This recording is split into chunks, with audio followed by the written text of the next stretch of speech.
അപ്പോൾ കഴിഞ്ഞ ദിവസം ചെക്ക് ചെയ്യാൻ പോയിരുന്ന ഹോസ്പിറ്റലിൽ കുഞ്ഞ് ഒരു കുറച്ച് കുറവാണ്.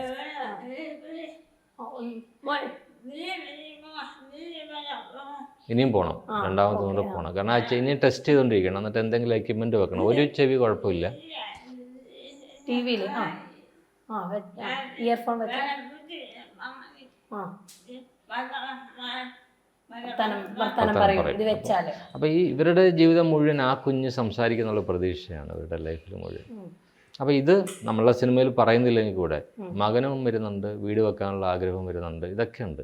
അപ്പോൾ ഞാനിത് പൂർത്തിയാക്കിയിട്ട് ഞാൻ പ്രഭയുടെ കയ്യിൽ സ്ക്രിപ്റ്റ് കൊടുത്തിട്ട് പ്രഭയുടെ കാലിൽ തൊട്ട് നമസ്കരിച്ചു. അപ്പം പ്രഭയ്ക്ക് മനസ്സിൽ എന്താ ഇയാൾ കാണിക്കുന്നത്? കാരണം ഞാൻ ജോലി ചെയ്യുന്ന വീട്ടിലൊരാൾ എന്തോ കയ്യിൽ തരുന്നു, നമസ്കരിക്കുന്നു, അതൊക്കെ. പ്രഭ എന്താണെന്ന് ഞാൻ പറഞ്ഞു, പ്രഭയുടെ കഥയാണ്, സിനിമ ചെയ്യാൻ പോവാണ്.